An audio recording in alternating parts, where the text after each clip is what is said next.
listo, ya estamos grabando. ¿Qué tal? Muy buenas tardes, tengan todos ustedes. Nuevamente, una vez más, agradecemos su asistencia, que estén con nosotros, su amable, que nos estén escuchando donde quiera que se encuentren. Pues hoy, como les había comentado, hace 8 días vamos a hablar sobre la presencia franciscana en el Valle del Matlatzinco. Y en particular pues en Calimaya, pero no solamente vamos a hablar de Calimaya, sino también parte de Almoloya, parte de Sinacantepec, porque toda esta zona pues estuvo, ahora sí que llegaron los franciscanos. Así y con eso vamos a platicar con mi gran amigo y maestro, Gerardo Sámano Hernández. Pues muchas gracias por haber invitado, es un placer, es maestro. Un gusto estar aquí con ustedes. Pues bueno, Calimaya la sentimos ya en nuestra casa, sí, varias ocasiones hemos venido y pues es un gusto estar en esta estación en 100.3 FM. Pues es muy importante para nosotros. Pues aquí tenemos desde plataforma radio digital pues una revista y pues bueno, es más gustoso estar aquí de manera presencial y pues bueno, conviviendo con ustedes, con nuestro público. Así y pues escuchando también comentarios, escuchando a Estanislao y pues bueno, me tendrán que aguantar un buen ratito. Un buen ratito, así es, ya vamos a salir al aire. 5.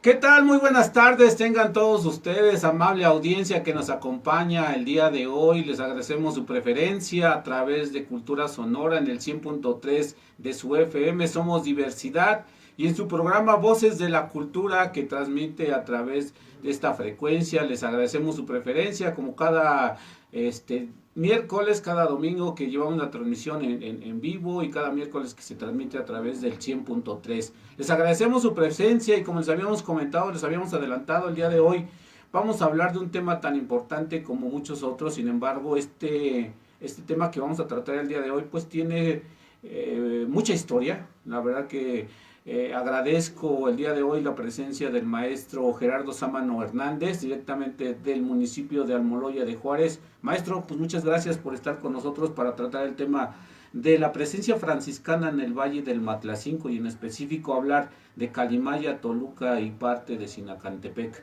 Pues bueno, muchas gracias por haberme invitado, es un gusto estar con ustedes nuevamente y pues bueno, aquí nos escuchamos todos los sábados, pero también ahora de manera contenta, a gustos y pues bueno, con una gran compañía. Es un placer, Estanislao, y pues bueno, siento a Calimaya como mi casa, me gusta, me fascina y pues es un placer estar aquí con nuestro público. Muchas gracias, maestro, por aceptar esta invitación al programa de Voces de la Cultura. La verdad que es un placer contar con personas que saben sobre las temáticas, como siempre les digo a los radioescuchas, para poder darles a conocer los temas tanto de historia como de cultura y arte de nuestro municipio. Y como siempre les he dicho, pues también tratamos los temas de otros lugares, ¿no? En este caso, pues prácticamente lo que conocemos o lo hemos denominado como el Valle del Matlatzinco.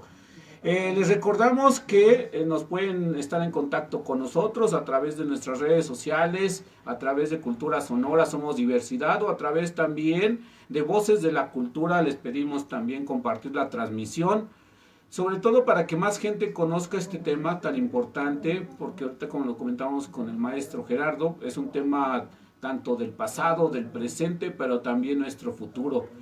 Recuerdo también que uno de los objetivos de nuestro programa precisamente es la divulgación entre la población del municipio de Calimaya y los municipios aledaños, pero hoy en día, como les he comentado, pues nos escuchan en otro lado, maestro. Entonces pues llega nuestra señal a partir del internet en otros lugares, tanto de la república como del mundo. Como ya les he comentado, les he compartido, muchas veces nos escriben de otros países y es grato saber que nos escuchan en otros lados. Por eso los invitamos a que la gente de aquí nos sintonice y escuche nuestra programación. Y sobre todo porque tratamos temas referentes a la historia y la vida cotidiana del municipio y las delegaciones. Y sobre todo que para cumplir con el objetivo que nos hemos planteado, les recordamos pues que hacemos diferentes dinámicas como entrevistas, abordar temas de carácter histórico, cultural, y para ello a veces invitamos a profesionistas o conocedores de la temática que vamos a tratar, y precisamente el día de hoy es una de esas ocasiones. Vamos a hablar sobre la presencia franciscana en nuestro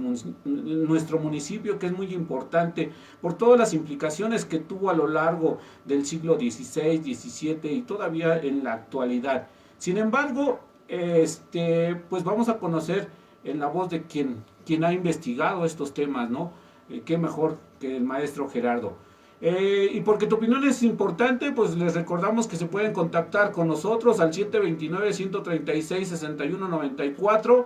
Quien guste por ahí mandarnos sus saludos, sus felicitaciones o todo lo que tenga que ver con estas dinámicas de interactuar con la población que nos escucha, pues nos puede escribir, también nos puede mandar mensajitos a través de nuestras redes sociales. Estamos ahí al pendiente para poder compartir con ustedes.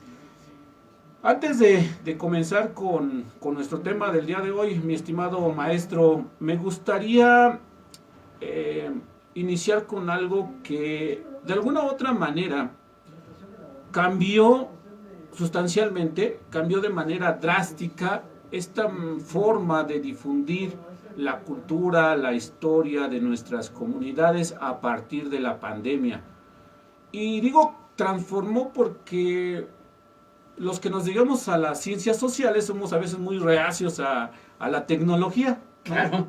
Como que estamos peleados con ella, no sé qué nos pasa, que a veces, incluso todavía hoy en la actualidad, hablar de libros en PDF, formato PDF, pues todavía dicen, no, yo quiero el físico porque no es lo mismo. Claro que sabemos que nunca va a ser lo mismo el olor, la textura, el sentirlo, pues claro que nunca se va a comparar con un libro digital como comúnmente decimos, pero esta pandemia, no sé si esté de acuerdo conmigo, transformó la manera en que se difunde este conocimiento, este saber histórico, esta cultura entre la población, ¿no? Hoy podemos ver que muchas de las instituciones, tanto estatales como nacionales, han tomado a las redes sociales como el medio para difundir pues los seminarios, por ejemplo, hay veces hasta diplomados, pláticas, conversaciones. Sin embargo, tienen ciertas características que ahorita vamos a ir comentando, pero me gustaría conocer cómo lo percibe usted desde su perspectiva, a sabiendas de que hoy el papel que usted juega dentro de los medios, han de saber que en este caso el maestro Sámano hoy tiene un programa que se llama Así es mi tierra, que se transmite a través de la plataforma digital de Almoloya de Juárez, y que ha impactado bastante no solamente en Almoloya, sino hoy forma parte incluso de Cultura Sonora. Tenemos por ahí la revista semanal los sábados, pero ¿cómo lo visualiza usted? Pues bueno, es muy interesante toda esta cuestión porque estoy hablando 2016 aproximadamente, yo empiezo a incorporar grupos en Facebook, los grupos de mis alumnos, yo era docente en la Facultad de Humanidades, y ahí empiezo a darle esa utilidad al Facebook. Me doy cuenta que tiene un potencial. Y el subir las lecturas, el subir algunas cuestiones importantes, o las tareas que iba a tener con mis alumnos, era una parte fundamental, porque los alumnos, básicamente, los jóvenes, están más aptos y más dedicados a la cuestión visual. Entonces, hoy en día, tienen esa oportunidad. En nuestro tiempo teníamos que ir por el libro, quedarnos en la biblioteca hasta las 10, 11 de la noche, si es que la dejaban abierta, si no, solicitar los libros y entregarlos al otro día a las 7 de la mañana. Entonces, esa problemática la traté de suplir a partir de esos PDFs, a través de ese material que ya estaba digitalizado y que subía a los grupos en Facebook. Armé mis grupos de historia de México, de cultura náhuatl, etcétera, etcétera. Entonces, fue el primer acercamiento que tuve dentro de este contexto de las tecnologías. Y hablando de eso, pues ya le diría a mi mamá, como decía el buen maestro don Alex Lora, mamá, aprende el Facebook porque vas a verme, entonces, para que me mande saludos. Entonces, es esa tecnología de cómo las distintas generaciones hoy en día podemos comunicarnos a través del Facebook, a través de las videollamadas. Ahora, pues bueno, en esta pandemia, cómo utilizamos, cómo llegamos con los alumnos a través de las videoclases, a través de las distintas plataformas. Y algo que nos cambió la vida, algo que empezamos muy interesante, fue trabajar con un personaje. Conocí un amigo, hoy amigo, en ese momento pues nos habíamos conocido de manera extraña. ¿Por qué? Porque Alex Fernández, el coordinador del corporativo de radio por Internet México, que es a donde pertenece Plataforma Radio Digital y donde está ahora nuestra estación hermana, y que es Evolución Radio de Almoloya de Juárez. Entonces empezamos a trabajar con él, nos dimos cuenta que había un potencial. Y yo llego y le digo, oye, pues mira, yo soy el cronista municipal y me gustaría hacer un programa de radio para hablar acerca de mi municipio. Entonces es como empezamos con Ciudad Radio Almoloya de Juárez, hoy estación extinta, ya que pertenecía al ayuntamiento, era parte del ayuntamiento, se extinguió por cuestiones distintas. Los derechos, pues bueno, no son propiamente del ayuntamiento, sino sean de otra persona. Entonces estuvimos trabajando ahí. Después nos reunimos con Alex Fernández, otros amigos, Benito Sanpedreño, Maggie, su esposa de Alex, el licenciado Memo, Dani Sámano, y empezamos el proyecto, la aventura de Plataforma Radio Digital. Y fue como surgió Así es mi tierra. Ahí vi una posibilidad muy interesante. Normalmente las conferencias, normalmente todo este contexto de la difusión de la historia, se hacía con las vacas sagradas. Pero en el lenguaje tan rebuscado, tan elevado, el público no se enteraba, no captaba la misión de lo que es difundir la historia. Así es. Entonces, para mí la historia siempre ha sido una parte fundamental. Quien no conoce la historia comete los mismos errores. Eso lo tenemos claro, ¿no? Así y eso es parte de lo que vimos en teoría de la historia. Sin embargo, considero que la historia debe ser más sencilla, llegarle al público. Debe ser más popular y no ser una historia de élite. ¿Por qué? Porque los grandes historiadores, pues bueno, sí están acostumbrados a un público académico, pero nuestra misión es educar a la población. Así es. Así como dice Cultura Sonora, somos diversidad, también la historia es una diversidad. Y tenemos que llevarla al sentido de que llegue a la población, de que conozcan sus raíces, de sepan quiénes son, para que la utilicen de manera correcta. Entonces, por tanto, es esta misión la que tiene Así es mi tierra, invitando a los distintos cronistas, invitando a los jóvenes historiadores que no son tan famosos. ¿Por qué? Porque es darle, en este caso, un escaparate, poner una vitrina para que nos vean, para que nos escuchen y para que la gente conozca que hay historiadores que son jóvenes, que son sus vecinos y que no son aquellas vacas sagradas que están en un estamento y que no nos dejan tocarlos ni verlos. Entonces, ese es el llegar a la gente con historia de historiadores de la población, con una historia local, con la historia matria. Me decía don Luis González, tuve la oportunidad de conocerlo cuando hice mi maestría en el Colegio de Michoacán. Me decían que mis compañeros en son de burla que hacía la visita de las 7 casas, porque iba a ver a Luis González, porque iba a ver a otros maestros, etcétera. Yo hacía la visita en las mañanas, mi recorrido, como acostumbraba a hacerlo cuando fui auxiliar del Colegio Mexiquense. Así conocí a Yael Magogan, así con Javier Nogués, con la maestra Rosario Hernández, con Pilar Iracheta, hacía mi visita de las 7 casas. Pero era una parte de conocer y de aprender algo nuevo de los grandes historiadores. Y una persona que me marcó y que me puso el dedo en la llaga fue Alfredo López Austin. Tuve la fortuna de conocerlo y estar en su seminario de cohetes mesoamericanos. Un día digo, pues doctor, esto para acá, doctor para allá. Y ya la última que le dije, doctor, se me queda viendo Alfredo. Me dice, oye Gerardo, para ti soy Alfredo. Me vuelves a decir doctor y te vas de mi seminario. Hija, esa grandeza tenía el doctor, que era prácticamente, yo a veces digo que los títulos son para colgarse y el conocimiento que tiene uno es para compartirse. Claro. Porque al final de cuentas, esa es también nuestra labor como difusores de la historia, de la cultura. Y yo siempre les hago hincapié a mis invitados que cuando compartimos el tema, que estemos pensando en que vamos, esto que estamos compartiendo va dirigido al ama de casa, al señor del campo, al señor mecánico, al chofer tal vez de un taxi, aquí nos escuchan, ¿no? Los niños, los jóvenes. Y una de las situaciones que he captado, al final de cuentas, porque normalmente yo también soy parte de las redes sociales, estoy muy metido en eso, que este nivel que a veces manejan las instituciones o los grupos de historiadores, pues es muy técnico, muy elevado, muy acartonado, nivel, muy acartonado, muy acartonado. Sí. Y a veces se vuelve hasta tedioso, digo, a veces les digo a mis alumnos, oigan, pues hay que ver esta plática, no, pues yo hasta me duermo también, porque se vuelve para especialistas de alguna u otra forma. Sí, porque usamos palabras domingueras. Así es.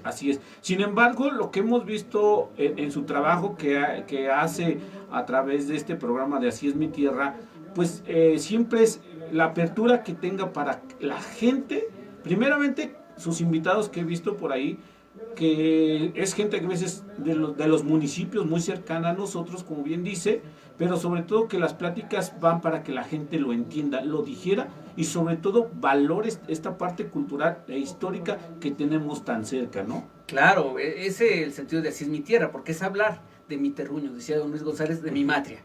Entonces, pues bueno, qué mejor que hable alguien de la gente del pueblo sobre su pueblo, porque un especialista no lo conoce, un especialista conoce los archivos, conoce la literatura, pero no conoce el comportamiento de la gente del pueblo. Entonces, eso para mí es muy importante, la historia oral, la tradición, la cultura, todo este bagaje de cosas importantes que van ligadas al qué somos, al cómo somos y al mostrar realmente cómo es nuestra tierra, a lo que tenemos, a lo que podemos mostrar al mundo.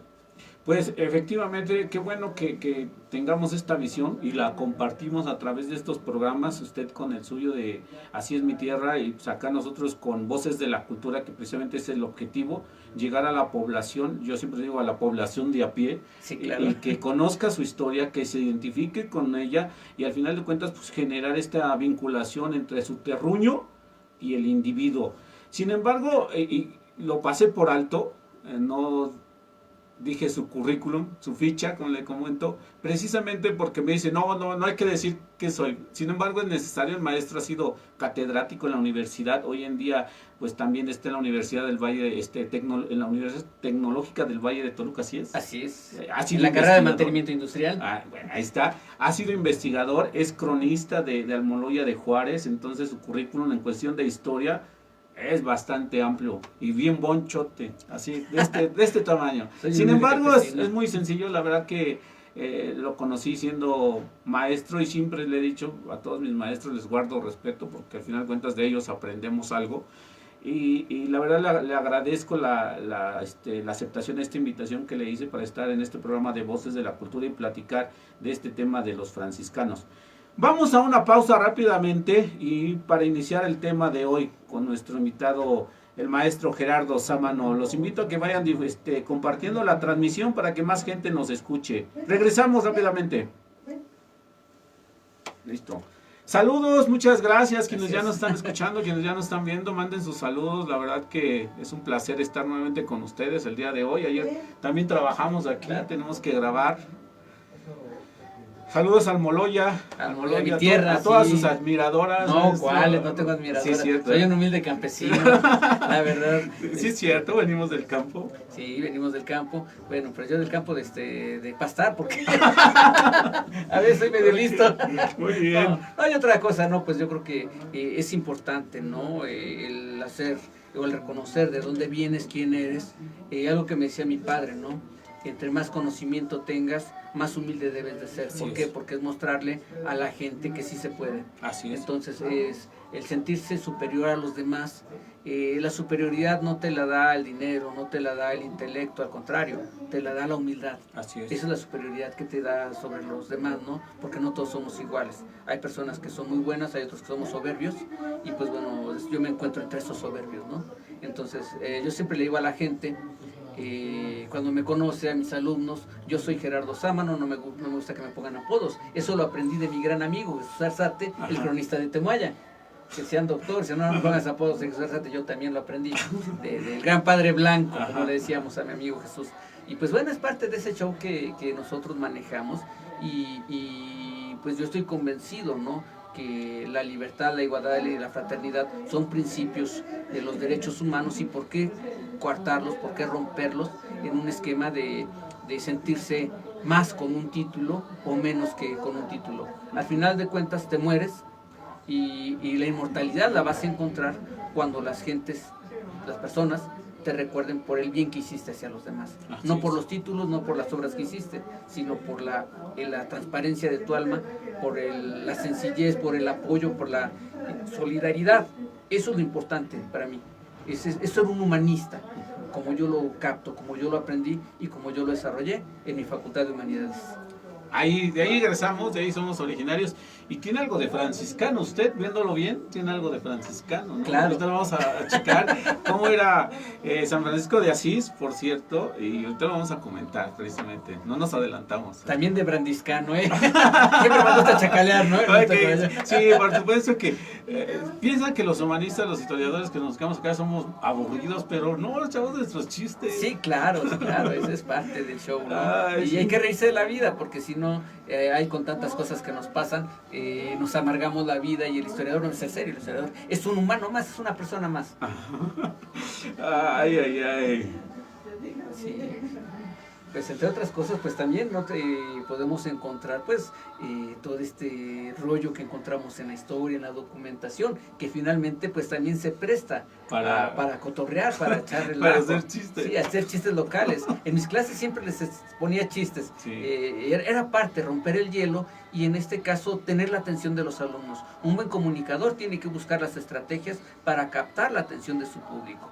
Entonces, es parte de ese esquema en donde a veces, bueno, tras bambalinas, tras todo este sentido de la radio, y hoy estamos tras bambalinas en este momento, pues podemos cotorrear un poco, Sí, y mostrarnos, ¿no? Y recordar cosas, ¿no? Antes de empezar el programa recordamos cuando tocábamos guitarra y éramos galanes, ¿no? En la normal número 2 de profesores. Sí, por cierto. de señoritas. De señoritas. ¿De 10? ¿A qué?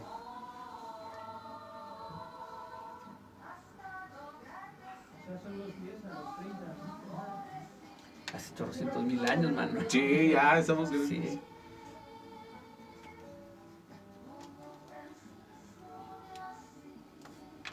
San Panchito. San Francisco.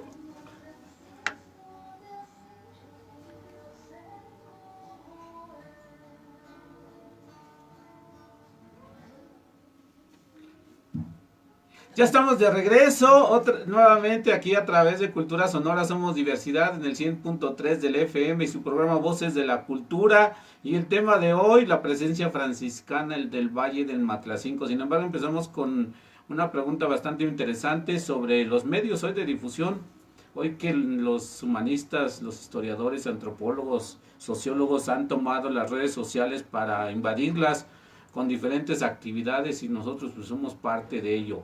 Pero una última pregunta, maestro, ¿cómo ve este futuro después de la pandemia, después de este cambio? ¿Regresaremos nuevamente a las mismas formas tradicionales de hacer difusión, o ya esto marcará un nuevo rumbo de la difusión de la historia, de la cultura y el arte? Pues es el nuevo rumbo, yo creo que es el futuro.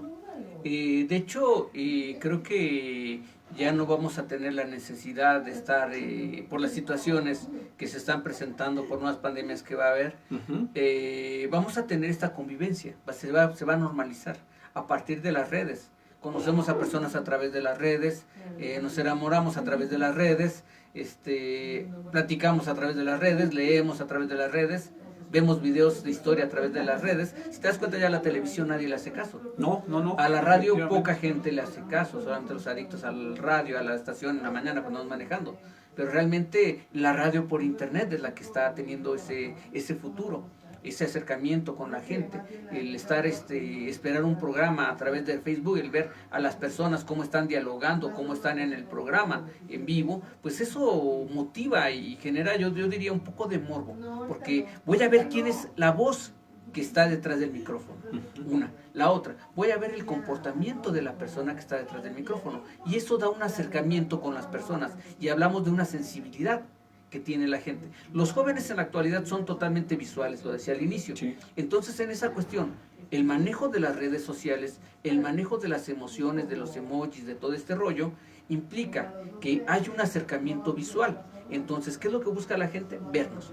Saber quién es Gerardo Sámano, saber quién es Estanislao Corona, saber quién es Dani Sámano, el productor de mis programas, ¿no? Entonces, todo ello implica ver qué es lo que está pasando, ¿no? Quién está detrás y cómo es los gestos, la convivencia, la cuestión de la expresión oral que hacemos en este medio y cómo estamos llegando a ese público, a esas masas, a partir de varios conceptos, de lo que llamaría Laswell la comunicación a través de los distintos medios. ¿Sí?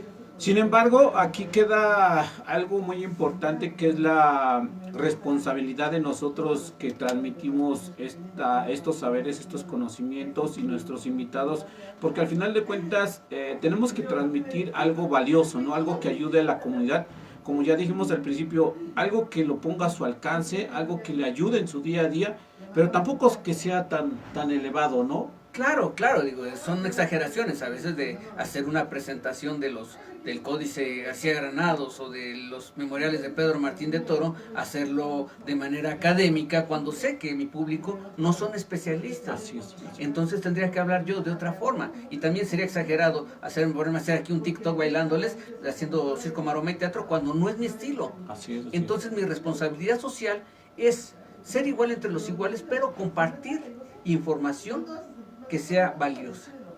Muy bien, muy bien.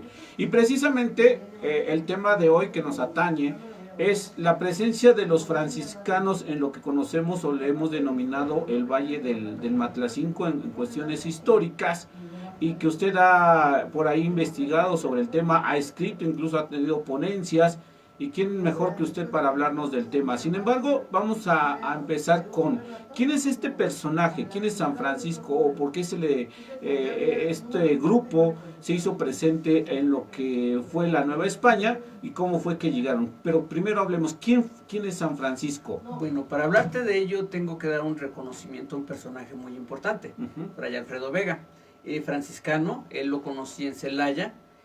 Precisamente cuando yo empiezo a hablar a estudiar a los franciscanos, empiezo con la secularización de la doctrina de San Francisco Chamacuero, en el Bajío. Hoy se llama Comonfort, el municipio, Comonfort, Guanajuato. Entonces conozco a Fray Alfredo Vega y empezamos a platicar, y hubo un periodo en que realmente me interesó ingresar a la orden. Todavía hasta, te estoy hablando, 2007, 2010, 2009, 2010, todavía fui a preguntar aquí en Tecají, cuando estaban los franciscanos, cuáles eran los requisitos para ingresar a la orden. Entonces me llamó mucho la atención todo lo que había estudiado, todo lo que había hecho de la vida de San Francisco, y pues fue muy interesante. Y realmente su nombre, pues bueno, es el de su padre, es un comerciante, Juan Moriconi, que era el nombre correcto, y Francesco. Francisco viene de el que habla francés, italiano, entonces ahí viene el nombre de Francesco. A partir de esto, pues bueno, Francisco era un hijo de un comerciante, de pudiente, con todos los medios. Entonces surge la leyenda de que él tiene un sueño con Jesús, con Cristo, y le dice que se está cayendo su iglesia. ¿Qué es lo que hace, la primera acción que hace San Francisco? Bueno, antes de ser Santo Francisco de Asís.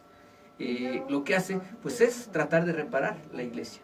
Sin embargo, en el sueño no se refería a ese sueño, a esa parte de construcción, de una obra material, sino más bien de una obra espiritual, de reformar la iglesia, con varios principios, con, en este caso, humildad, obediencia y pobreza, que son los tres nudos que tienen, en este caso, el cordón franciscano, el hábito franciscano, que es muy pobre. Sí. Y de ahí viene esa tradición. Por eso podemos encontrar que en la mayor parte de las pilas bautismales está rodeada por un cordón, y todas las arquitecturas, todo el decorado que viene con el cordón franciscano trae esos órdenes: humildad, obediencia y pobreza, que son principios básicos de la orden. Que incluso sabemos que renunció a esta vida que tenía al lado de su familia, que como bien decimos, su papá era comerciante, Sabemos que quienes tenemos familia que es comerciante, pues sabemos que no pasa pobreza, al contrario, tiene comodidades. Sin embargo, él renunció a ese tipo de vida y toma otro tipo de vida, dicen, más apegada a los principios que Jesús, recordando a este personaje histórico, tenía, ¿no? O que vivía. Claro, es un intento de regresar al cristianismo primigenio. Ajá. Sí, ¿por qué? Porque finalmente la iglesia ya estaba corrompida, hay varias cuestiones que encontramos ya para la época de San Francisco. Entonces, la idea era regresar a esa iglesia primitiva, era regresar a esos principios básicos del cristianismo y sobre todo, pues bueno, tener la idea, la fundación del contexto de elaborar la nueva iglesia de Cristo. Una iglesia humilde, una iglesia pobre, una iglesia obediente. En este caso, a los designios de Dios, no a la orden del Papa. Claro. Incluso por ahí, cuando él conoce un poco más la vida de Jesús, incluso se retira a las sandalias. Claro. Retira a las sandalias como una forma igual de renunciar a toda esta parte material. Y sin embargo conserva algunos elementos, como bien dice, y que hoy precisamente al inicio del tema les comentaba, es pasado, presente y futuro. Porque al final de cuentas algunos de los elementos de San Francisco los podemos encontrar en la parte arquitectónica, hoy en día todavía precisamente, y va a ser el caso tanto de Calimaya como algunas de nuestras comunidades, donde la pila bautismal conservan estos elementos, estos símbolos precisamente de San Francisco de Asís, que posteriormente va a ser canonizado, ¿no? Muy temprano a su muerte es canonizado. Claro, y la orden que funda, ¿no? De ahí vienen los franciscanos, de la orden, orden seráfica que se le llama a estos franciscanos, y todo un concepto donde ha habido santos, papas, obispos, perdón, no sé si papas, pero es interesante y sobre todo el por qué Jorge Bergoglio tomó este nombre de Francisco, precisamente porque se está cayendo la iglesia. También tenemos por ahí que la orden se divide en tres. Ciertamente. Claro, es lo que es la orden masculina, la orden femenina y la orden secular, que estaríamos hablando, son frailes, en este caso mendicantes, la orden femenina, que son las clarisas, las clarisas, y en este caso la tercera orden, que es una orden secular, que son los incorporados en las capillas que tenemos en las iglesias locales, y ahí los seculares, la gente del pueblo podía inscribirse en la cofradía y era parte de lo que sería la orden secular. Que incluso de aquí vendría el nombre de los templos de la tercera orden, ¿no? Que tenemos incluso aquí en Calimaya, tenemos las capillas del tercer orden. En Toluca también tenemos el ejemplo de tenemos, sí, lo que queda del convento de Toluca, de San José de Toluca, y donde está la catedral, está la capilla de la tercera orden. Así es. Que está en uno de los laterales, está, si no me equivoco, en el lateral derecho de la iglesia o de la catedral metropolitana de Toluca. Ahí tenemos la entrada a la capilla de la tercera orden. Es el monumento que queda, y pues bueno, todos los portales era parte de los terrenos de las huertas que tenía en este momento o en su momento el convento franciscano. Después de la secularización o dentro de ese proceso hay donaciones que dan a lo que sería el ayuntamiento de Toluca, y es como se va haciendo de este espacio y se van haciendo los portales, precisamente en lo que eran las huertas y el espacio correspondiente al convento franciscano de San José de Toluca.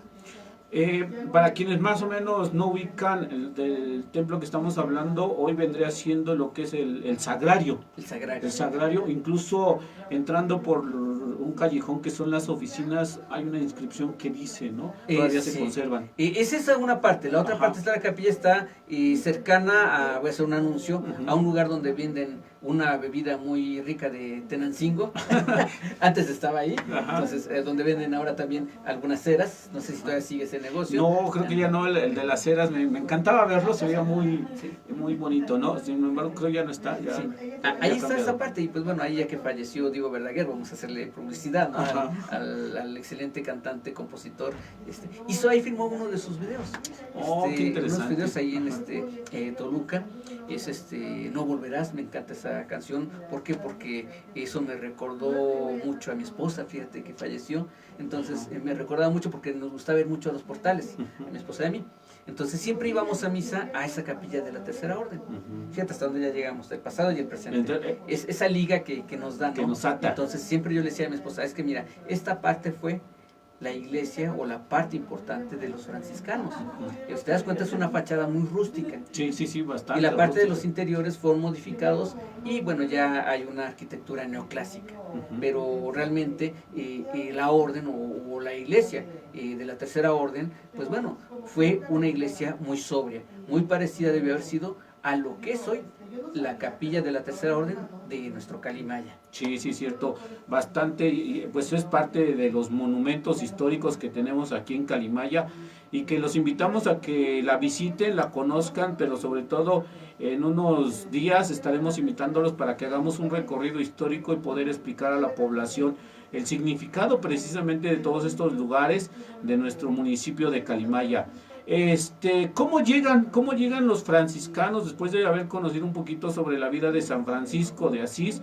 ¿Cómo llegan los franciscanos, ya ahora sí como una orden, a lo que viene siendo pues América, sobre todo ya hablando en época colonial? ¿Cómo llega esta orden? Te iba a decir en barco, ¿no es cierto? No, llegan en un sentido por la corona. Hay que recordar que en estos momentos está la reforma de la Iglesia Católica, está el protestantismo con Martín Lutero. Entonces, aquí la Iglesia española es la que adquiere, en este caso, el patronato regio, la concesión del Papa para evangelizar los nuevos territorios. Entonces, la mejor forma de buscar una orden ejemplar que busque esa nueva evangelización, una evangelización a la manera de la iglesia primitiva, pues ¿quién era? Pues los franciscanos. Con esos principios de humildad, obediencia y pobreza, es como pasan. Y precisamente para evangelizar, para acercar al cristianismo a estos nuevos seres, que finalmente van a ser súbditos, van a ser reconocidos como súbditos del rey. Entonces, ¿por qué es importante la evangelización? Porque si había una evangelización, si había una enseñanza de la palabra de Dios, de todo este concepto de Cristo, etcétera, etcétera, por tanto, el rey iba a alcanzar la salvación de su alma. Por eso es el interés de la evangelización. ¿Por qué? Porque es el patrono de los nuevos territorios conquistados, de las Américas, y va a patrocinar precisamente esa evangelización. En ese sentido, también viene la encomienda.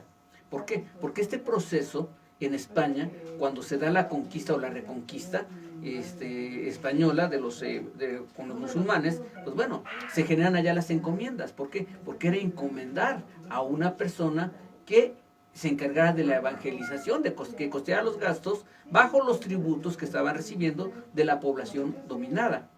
Y es ese proceso que se da en la provincia, bueno, en la península, perdón, que se da en los reinos de Granada, que se da en la parte sur de la península ibérica, ese mismo fenómeno pasa a América. Y es como se va a manejar todo este contexto de la evangelización. Y es por ello que primero tenemos la llegada del clero regular y posteriormente la llegada del clero secular. Incluso sabemos ahora sí por las lecturas que hemos hecho que quien pide que lleguen primeramente es la orden de los franciscanos, fue Cortés. Claro, que llegan, fueron de las primeras órdenes que llegaron acá a América posterior a la conquista. Sin embargo, pues era parte de la responsabilidad que tenían la evangelización junto con, ahora sí que pues esto que nos está comentando, ¿no? Pero es la responsabilidad de la corona, ojo. No es tanto del conquistador. El conquistador se siente con esa necesidad porque es católico, pero también, o sea, ven la parte de idolatría, ven esta parte, incluso Hernán Cortés viene con un franciscano y posteriormente vienen los 12 franciscanos para hacer ese proceso de evangelización que llevaban a cabo como Cristo, como el cristianismo primitivo. Entonces, es ese mismo fenómeno el que tratan de duplicar aquí en la Nueva España, bueno, lo que era América, lo que hoy es México, ¿no? Sí, sí. Pero en su momento, pues bueno, se les dio el nombre de Nueva España. Pero es ese concepto de cómo vamos a encontrar esa evangelización en un primer lugar, y posteriormente, ya cuando se nombran el Obispado de México, su primer obispo fue Zumárraga, posteriormente Montúfar, que ya era del clero secular. Entonces viene la intervención de ese clero, ya viene el clero secular, y también va a estar conviviendo. Había una cuestión muy interesante, que ahí sería una doble administración. Okay. Las parroquias manejadas por el clero secular, y las doctrinas, que en este caso sería Calimaya una de ellas. Sinacantepec, serían entre otras, ¿no? ¿Qué tenemos esto? Una doctrina es precisamente una administración hecha por un doctrinero, que es el sacerdote, que es de la orden, que tiene en este caso la capacidad de predicar y tiene los permisos de decir misa y de confesar, bautizar, etcétera, etcétera. Pero no todos los franciscanos tenían ese sentido, esos permisos. Solamente el que era nombrado como doctrinero, y que para ello tenía que aprobar un examen de lenguas para poder evangelizar a los indígenas. Okay. Precisamente para todos nuestros radioescuchas estamos hablando precisamente de la llegada de los franciscanos, la orden de los franciscanos a América. Estamos hablando prácticamente pues posterior a 1519, que fue la conquista, más o menos, para que se ubiquen en el tiempo. Y vamos a continuar con este tema ahora con cómo es que llegan a lo que es hoy conocemos como el Estado de México. En ese tiempo pues no era así, pero cómo es que llegan, porque al final de cuentas llegaron varias órdenes aquí a América, pero la presencia de los franciscanos en el Valle del Matlacinco se volvió importante. Pero vamos a una pausa rápidamente y regresamos para continuar con nuestro tema del día de hoy, con presencia franciscana en el Valle del Matlacinco, el caso de Calimaya específicamente. Regresamos rápidamente. Sí es con los brandiscanos. Con los brandiscanos. Recuerden que estamos aquí transmitiendo desde Calimaya con nuestro gran amigo, el maestro Gerardo Sámano Hernández, profesor también de la Universidad Autónoma de la Facultad de Humanidades, de Historia, de la Facultad de la licenciatura en Historia. Sí, estuve en la licenciatura en Historia. Varios años, ¿verdad? Varios años, cerca de 21 años aproximadamente. Tuve la oportunidad de ingresar en 1997. Muy joven, por cierto. Sí, era joven y bello, delgado. Bueno, ya no tan delgado, ¿no? Cuando entré a la facultad, pues estaba en el equipo de atletismo de la universidad. Sí, imagínense. Entonces, hay mis fotografías, ya las has visto cuando estaba en la rondalla, ¿no? De la normal, era súper delgado. Entonces, éramos. Sí, hace muchos kilos, pero bueno. Pero sí, efectivamente, pues estuvimos ahí un ratito. Estuve hasta 2018, que fue, pues bueno, un parteaguas importante, la enfermedad de mi esposa, pues el darle los cuidados necesarios, y pues bueno, pues es parte del show, ¿no? Yo creo que en este sentido la parte importante es no solamente la parte profesional, sino la parte humana, que debes de tomar prioridades, ¿no? De conservar, ¿no? Y las partes, o sea, tienes que decidir en cierto momento si te vas a dedicar a la academia, te vas a dedicar a lo que tienes que dedicarte, por cuestiones de salud, por cuestiones de solidaridad, por cuestiones de varias cosas, ¿no? Entonces, hay prioridades en la vida, y esta prioridad fue mi familia. Sí, yo creo que hay un momento para todo, ¿no? Claro. Hoy en día nos damos la oportunidad de hacer este tipo de actividades, hemos compartido situaciones muy similares, pero esto que hacemos relacionado con nuestra profesión, al final de cuentas, porque también somos difusores, claro, nos convertimos en divulgadores, es muy gratificante, ¿no? Hoy en día vemos que es muy gratificante, y sobre todo porque lo podemos compartir con las demás personas. Claro, y es interesante porque afortunadamente o desafortunadamente ven tus errores, ven tus vicios, ven tus gustos, ven todo el relajo, ¿no? Sí, entonces, sí, ve la parte humana de la persona, y es lo que te decía en la comunicación. En la parte de la expresión oral, hay varias cuestiones. La parte kinésica es fundamental. ¿Por qué? Porque está reflejando tus emociones. Sí. Y no puedes tú, a veces atrás del micrófono solamente, generar una charla. La puedes hacer muy acartonada, puedes hacerla con cara de palo, ¿no? Realmente lo que nosotros transmitimos son emociones. Sí, sí, cierto. ¿Sí? Entonces, en esa parte de la comunicación no lo han entendido los grandes académicos, que van a reflejar emociones. Si tú te emocionas relatando un hecho histórico o un documento, la gente le va a interesar y va a buscar un documento para ver si siente esa misma emoción. El hecho de que te salgan las lágrimas cuando ves un documento y dices, chin, este es de mi pueblo. Ya ni me diga, que sí me pasó. Claro. Me pasó hace unos, en mayo precisamente, donde haciendo investigación, nos fuimos por ahí el archivo agrario y encontré un mapa, para quienes por ahí no están viendo Santa María, un mapa bastante bonito, bastante bello, Claro. que incluso por ahí tenemos la invitación que le hicimos a un investigador también para poder comentarlo por ahí, y espero que por ahí lo logremos. Sin embargo, hay que mandarles saludos a todos los que nos están viendo, esos dos exalumnos por ahí, alumnos. Claro, ¿no? Todos mis exalumnos, pues sí, desafortunadamente me tocó llevarles algunos añitos, pero pues bueno, también aprendí con ellos. Y yo considero que el docente no solamente se expresa en la cuestión de enseñar, sino aprende mucho de los alumnos. Muchas gracias, nuevamente ya estamos de regreso a través de Cultura Sonora, somos diversidad en el 100.3 de FM.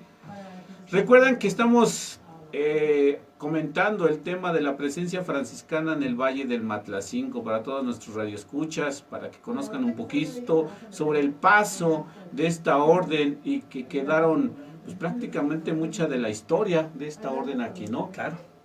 Podemos observarla. Cuando llegan precisamente las órdenes aquí a América, y en específico posteriormente llamada Nueva España, pues hubo presencia de diferentes órdenes, entre ellas franciscanos, dominicos, agustinos. Sin embargo, los franciscanos pues establecieron en lo que fue el Valle del Matlacinco, como en ocasiones le hemos denominado. Sí, claro, es muy interesante toda esta historia. ¿Por qué? Porque fueron armando sus conventos, fueron viendo toda esta estrategia de cómo evangelizar. De hecho, tuvieron una concesión de evangelizar en América. La llegada al Valle de Toluca es muy interesante. ¿Por qué? Pues decíamos hace rato, ¿no? Hay una cuestión, un punto de partida, Toluca. A partir de Toluca, pues bueno, viene todo este concepto de aprender la lengua, el Matlatzinca. Fray Andrés de Castro, pues bueno, es el que genera este documento, este diccionario del Matlatzinca. Entonces aprende la lengua y de ahí van a evangelizar las distintas regiones. Vienen a la zona de Tenango, pero hay un lugar clave, un enclave muy importante, que ahí se establecen, y es Calimaya. Sí, sí, cierto. Entonces, este sentido, ¿no? Hacer el convento, hacer una casa conventual de San Pedro San Pablo, aquí en Calimaya, y pues precisamente evangelizar en este sentido. Otro espacio muy importante es San Miguel Sinacantepec, que finalmente pues todo este tipo de construcciones las argumentamos a los franciscanos, pero va más allá, porque solamente son organizadores. Quien realmente plantea toda esta cuestión de manejo la construcción del edificio, pues es la comunidad, es el pueblo de indios. Y precisamente tenemos que esa evangelización se da a partir de capillas abiertas. Hoy tenemos la parte de la entrada de lo que sería la casa conventual, la capilla abierta de aquí de Calimaya, que está manejado con unas pinturas en óleo, está en un entablado. Está muy interesante. El caso de Sinacantepec, no se diga, también con una capilla abierta. ¿Por qué? Porque encontramos que la tradición prehispánica se acostumbraba a hacerlas, todo el seguimiento religioso, todo el contexto de ceremonias en lo que sería espacios abiertos. Y es por ello que se crean esas capillas, para que la gente escuchara misa en esos espacios abiertos, en donde antiguamente se hacían los mitotes. ¿Sí? ¿Qué es los mitotes? Pues la danza, el baile, la comunicación entre el hombre y los dioses. De ahí posiblemente viene la tradición de los concheros. No podemos asegurar, no podemos decir, esta es la tradición y esto se vino tal cual, ¿no? Pero hay un sincretismo ahí, que posiblemente estos primeros concheros, que lo que hacían era danzar para agradar a los dioses del mundo prehispánico, estos danzantes, es parte de lo que dice Alfredo López, el mitote. ¿Sí? El bailar, el comunicarse, pues se necesitaba en ese espacio. Ahora, que era donde iban a ser evangelizados y a escuchar la misa, la comunidad. Y viene todo ese concepto de pueblos de congregación. ¿Qué es esto? El pueblo de congregación es traer o acercar a estos lugares donde va a haber convento a varias comunidades. Y a otros lugares donde se hacían capillas, también se llevaba a comunidades para que estuvieran evangelizándose, tomando la doctrina y escuchando misa. Entonces, muchos lugares quedan vacíos.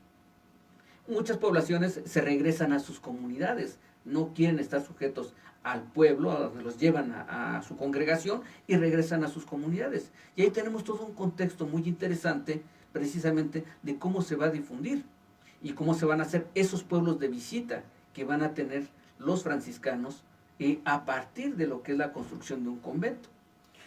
Estamos hablando precisamente entonces, primeramente, dos elementos. Por un lado, la parte material, a través de las construcciones, a través de estos templos construidos y que hoy tenemos todavía la oportunidad de visitarlos y conocer todos estos conceptos, incluso de la orden franciscana. Por otra parte, este sincretismo religioso que incluso se pudo lograr. Sin embargo, hay otra parte importante y que se la debemos a los franciscanos y que fue la creación de los famosos catecismos, con los cuales lograron lo que en algún momento pues no se había hecho, ¿no? Poder evangelizar a los naturales, como comúnmente les decimos, o como les decimos, o nos referimos a ellos, y que fue importante porque en algún momento se decía que pues mediante la vía de la fuerza pues no se iba a lograr. Claro, o sea, la evangelización y la conquista a través de la espada era muy complicado, ¿no? Digo, no es el caso inglés, que finalmente ellos generaron una leyenda negra para desacreditar al mundo hispano. Aquí es todo un contexto, porque mientras en este caso la corona inglesa ve a los naturales como salvajes, aquí sí se les ve como súbditos, pero con una calidad de menores, de gente caída en desgracia, como desgraciados. ¿Pero por qué? No porque es como se portaban, sino aquí estaríamos hablando de que están personas en desgracias. ¿Por qué? Porque no conocen la fe de Dios, porque no conocen el cristianismo, porque no conocen a las instituciones del catolicismo. ¿Por qué se manejan desgraciados? Porque están tentados por el demonio, porque son esas deidades paganas, en este caso deidades que son identificadas con el demonio. Tezcatlipoca, charro negro, sí. ¿No? Lo conocemos, ¿no? Sí, sí, las leyendas, que es el que todo lo da o el que todo lo quita. Es el siempre joven, una deidad que tiene un color negro y que pues bueno, va a ocupar su lugar el señor de Chalma, el santo de los comerciantes, sí. Y que finalmente pues tiene esa connotación. Hay un convento agustino, ¿no? En el caso de Toluca, ¿no? El Cristo Negro de la Santa Veracruz, que tenemos ese sentido de comerciante y que tiene que ver con Tezcatlipoca. Ya hablaremos de ese sincretismo. El hablar en este caso de Metepec, ¿no? Que escogen San Juan Metepec, escogen a un santo y los franciscanos, pero no les interesa un santo de aguas mansas, más bien les interesa un santo de aguas potenciales, de aguas solares, de aguas que vienen del cielo, y por eso la parte importante es San Isidro, porque finalmente buscan ese santo que llegue a fertilizar la tierra. En el caso hablando precisamente de Toluca, que incluso durante mucho tiempo se le conoció como San José de Toluca, en algunos otros lugares se retomaba San José como patrono de aquellas personas que se dedicaban a hacer labores de taller, ¿no? Por ejemplo, claro. ¿Podemos encontrar este mismo significado entonces? Yo creo que va por otro sentido, porque San José es un santo viejo. Y hay que recordar que Tolocan tiene que ver con Tolo, el dios Tolo, o Colsin, el dios encurvado. Posiblemente como dios viejo se adaptó a las necesidades de la población, del Toloa, del Tolotzin, que es el dios que está encurvado, que muestra que está anciano. Posiblemente sea una connotación, tendríamos que estudiarlo bien, si se da en este sincretismo o finalmente se da como parte de esta deidad o este santo patrono de los obradores, porque hay que recordar que Toluca tiene que ver con la producción, cuando llega Hernán Cortés, con la producción de embutidos a través del ganado que trae, que establece en lo que sería Atenco, en la hacienda de Atenco, el ganado mayor y el ganado menor, los cerdos, igual que con los encomenderos de Sinacantepec, que traen toda esta parte de ganado, y pues bueno, otros dueños de ranchos, por ejemplo, Juan de Sámano Medinilla, y su familia, que en la zona de Ixtlahuaca, Almoloya de Juárez, también establecen sus haciendas a través de ganado menor y de ganado mayor, y sobre todo pues la venta y compra de caballos. Entonces es todo ese contexto que podemos encontrar y que finalmente va a generar esos obrajes en lo que sería Toluca. Así que es. puede ser parte de, o en este caso una identificación con ese santo patrono, pero que también los indígenas lo toman como parte a un antecedente prehispánico. Sería cuestión de estudiarlo y de verificar si tiene que ver ese colsin, ese dios encorvado, con este santo que es viejo. Recordar que incluso pues, los franciscanos no solamente fue esta labor de evangelización, sino que incluso llevaron más allá su labor, que en algunos lugares fue clave, como fue Cuautitlán, donde se establecen escuelas de artes y oficios, ¿no? Claro, claro. Entonces, esa parte que a veces se desconoce de los franciscanos, también es importante reconocerla, porque no solamente fue la labor de evangelizar, de transmitir esta nueva religión para la gente, sino que también de poderles enseñar otras artes. Por ejemplo, en el caso, ahorita que le comentaba de los catecismos, que retomaron de buena forma, tratando de llevar esta forma de transmitir el conocimiento a través de la pictografía, que incluso hoy en día todavía algunos están en el extranjero, algunos tenemos aquí en México, ¿no? Sí, son clasificados como documentos testerianos. Ajá.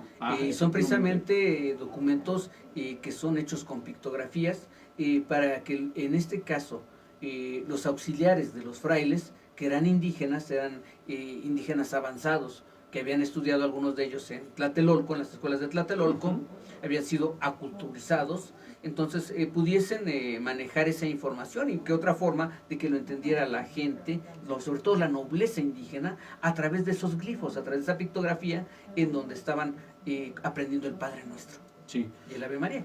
Incluso retomar esto porque esta labor que precisamente hacen los franciscanos a través de estas formas de enseñar la nueva religión, pues van a ser retomadas por otra, incluso se van a combinar. Yo a veces les hablo de las obras teatrales, las pastorelas, las representaciones de la Semana Santa que se hacen en muchas de las comunidades de nuestros municipios, pues tiene que ver con esta labor de evangelización, ¿no? Al final de cuentas. Sí, son varias cuestiones. Es la evangelización y sobre todo es la aculturación. Ahí podemos encontrar que la parte fundamental, si aculturas a la nobleza indígena, por lo tanto, los súbditos de esta nobleza indígena, los macehuales, van a seguir esta misma forma. Entonces hay una cuestión muy importante de cómo los caciques, como toda esta nobleza indígena, estos gobernadores, estos pilis, estos nobles indígenas, van a retomar y van a abrazar la fe católica, y por lo tanto, pues el demás pueblo va a imitar y va a dar ese seguimiento hacia sus gobernantes locales. Entonces, por tanto, pues, y van a ser obligados, porque finalmente viene un parteaguas, ¿no? Lo que es la división del mundo prehispánico. Si quiero que me reconozcas como noble, como en este caso, como posible candidato a gobernador de una comunidad, pues tengo que aceptar la fe que me estás imponiendo. Y por lo tanto tengo que ser ejemplo para mi pueblo e invitar a mi pueblo para que siga esta fe, para que yo siga teniendo ese reconocimiento como noble, como señor y como en este caso cacique, que es un término que viene de las Antillas, a estos hueypilis o a estos tlatoanis que teníamos en el México prehispánico. Si dan cuenta, pues prácticamente es un tema bastante bonito, nos lleva al conocimiento de nuestra historia, y ahorita precisamente en el siguiente bloque vamos a hablar de la presencia ya en específico de los franciscanos en el municipio de Calimaya, Sinacantepec. Estamos hablando, retomando aspectos generales, pero en el siguiente bloque vamos a hablar precisamente de la presencia ya en específico de los franciscanos en nuestro municipio. Pero vamos a un corte de estación rápidamente y regresamos. No se despeguen, por favor. Sí, ya el concepto de hueypil es muy interesante. En este caso, huey tlatoani, bueno, solamente había tlatoanis aquí en las comunidades. El huey tlatoani solamente es en la Ciudad de México, porque es el gran huey tlatoani. Para nuestra audiencia, sí, para que nos el huey tlatoani, ese gran personaje, ese gran gobernante, el que tenía la palabra, viene de así es. tlató a hablar. Entonces el gran no es gran hablador, sino el que habla grande, habla en grande, ¿no? Entonces, esta cuestión del güey tlatoani es muy importante. Aquí había tlatoques, gobernantes, y el término de locales, digamos, sí, lo que claro, vendríamos siendo claro. El pili locales. es el noble, pili es niño, o pilsin, viene Pilsin. del náhuatl pilsin. Entonces, viene también de pipilo, el pollito, se ve el pollito, que es algo noble, chiquito. Entonces, es ese concepto que se va a manejar para la nobleza, porque no son los grandes gobernantes, sino son los hijos o la familia del gobernante, y es como se maneja este concepto. En náhuatl, en otras lenguas, en otomí, pues bueno, no tengo, en Matlatzinca, no tengo los datos. Ya perdió mucho. ¿Sí? No tengo los datos. Mis datos son otros datos. otros datos. Entonces, pues ahí sí, mi secretario, mi subsecretario de salud me ha dado otros datos. tenemos que investigar. Sí, claro, por supuesto que la historia, como siempre les he dicho a muchos, el trabajo del historiador es bastante amplio. No podemos decir que tenemos la verdad completa, sino que todo el tiempo estamos investigando, ampliando más todo esto, y que a veces compartimos con la comunidad precisamente para generar esta identidad entre la población y el lugar donde habitamos, ¿no? Porque a veces desconocemos. Claro, y algo bien importante, ¿no? Que es pues darles a conocer esta información. Por eso en esta pausa que tuvimos o en este corte de la radio, es importante a los que nos ven decirles cuáles son los conceptos que estamos manejando para que puedan conocer de qué estamos hablando, cómo estamos hablando, y sobre todo pues esas palabras domingueras o en náhuatl que desconocemos las podamos aplicar. Así es, y que vayan identificando estos conceptos y sobre todo que se les vayan quedando. Aumentando su vocabulario, así que es lo más importante. Así es. Ya estamos de regreso nuevamente aquí en su programa Voces de la Cultura, platicando con nuestro gran amigo, el maestro Gerardo Sámano Hernández, directamente de la República Hermana de Almoloya de Juárez. Así es que... Con que no le digan Almoloya Hilton. Todo está bien, ¿no? Que, hablábamos de los antecedentes de San Francisco de Asís, ya hablamos de la llegada precisamente de este grupo a lo que fue Nueva España. Sin embargo, hablemos un poquito de lo que fue la presencia de los franciscanos en nuestros municipios, hablando precisamente de lo que conocemos o que le denominamos el Valle del Matlacinco, a gran parte de lo que es Calimaya, los municipios que hoy identificamos como Calimaya, Sinacantepec, Toluca. ¿Cómo fue esa presencia? ¿Cómo la podemos entender para que nuestros radioescuchas conozcan un poquito? Pues bueno, se puede conocer a través de varios textos. Se han escrito, hay tres textos. Margarita Loera Chávez ha escrito, que ha sido cronista de aquí. Por un lado, Gerardo González, doctor Gerardo González, me voy a crucificar. Oye, maestro, si nos está escuchando, un saludo. Doctor, pues, salud, para mí es Gerardo, me vale.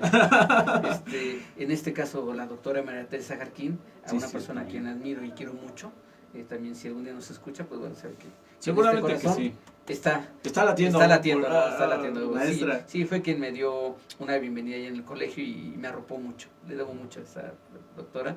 Y pues bueno, esa persona, una persona más que doctora, es un ser humano. Sí, cierto. Y pues bueno, hablaríamos de este concepto de quienes han hablado de Calimaya, y pues de ahí podemos manejar varias cuestiones. Número uno, pues bueno, el nombre de Santiago Calimaya, que es la parte de esa encomienda, y posteriormente ya la formación de la doctrina de San Pedro y San Pablo, que se da a partir de los encomenderos que piden que se haga esa evangelización, y es como llegan aquí a Calimaya, porque realmente iban a Tenango. Entonces un paso obligado y un paso de descanso pues era esta comunidad. Entonces, por tanto, se dan cuenta que hay un potencial en cuestión de esta evangelización, y esa necesidad que tiene el encomendero para poder saber qué población había y cómo estaban, pues bueno, se requería la presencia franciscana. Es como se inicia. Se hacen estas primeras, se hace esta primera doctrina con sus pueblos de visita, y se hacen las primeras congregaciones, donde van a juntar y van a contabilizar a los tributarios que había en la comunidad. Entonces se ve que hay una población extensa, ¿no? Por las sí. cercanías al Nevado de Toluca y todo el contexto del recurso forestal. Entonces es muy importante toda esta cuestión. A partir de ello se genera ya esta parroquia y pues bueno, se hace el convento, un convento que posiblemente fue de 2 plantas. Hoy en la actualidad, pues bueno, podemos encontrar solamente unos paredones, que no sé si sean parte del convento o de las casas que se hicieron posteriormente a 1750, bueno, después de 1740 aproximadamente, que es el periodo de secularización, 1747 hacia adelante. Y pues bueno, se destruyó esta parte de la casa conventual de Calimaya, que hoy ya no la tenemos. De todo este esquema arquitectónico, solamente nos queda lo que es la capilla abierta y la capilla de la Tercera Orden, porque la iglesia también fue modificada. Sí. Fue modificada y pues bueno, se hizo otra construcción con características totalmente distintas a lo que era el edificio principal franciscano. Entonces, pues bueno, hay varias cuestiones. Uno de esos personajes que estuvo aquí en Calimaya y que se encargó de esa evangelización fue Fray Andrés de Castro, de lo cual deben estar orgullosos ustedes de estar aquí. Personaje importante dentro de la historia, pues no solamente de Calimaya, ¿no? Sino de todo el Valle de Toluca. Todo el Valle de Toluca. Sí. Y sobre todo que la gente puede identificar estos antecedentes, esta historia plasmada a través de la arquitectura de nuestro municipio, y como bien dice, pues quedan todavía residuos de aquí importantes, como es la capilla abierta, no solamente en Calimaya tuvimos esa presencia, sino también en algunas de las comunidades que forman parte del municipio, como es el caso de Santa María Nativitas. Claro, con una iglesia totalmente franciscana, que era un pueblo de visita precisamente, un pueblo de visita de los franciscanos y que conserva un artesonado impresionante. Es de las pocas iglesias del Valle de Toluca que puedo encontrar con ese artesonado, y sobre todo que muestra el potencial forestal de la zona aledaña al Nevado de Toluca. Sí. Que a diferencia de Sinacantepec, donde tenemos una cúpula de cañón o de medio cañón que está hecha en piedra, aquí tenemos esos artesonados todavía con madera y que son muy interesantes para la zona, ¿no? Y que es poco de lo que posteriormente, o de lo que se conserva, como los edificios primigenios de los franciscanos, ¿no? Así es.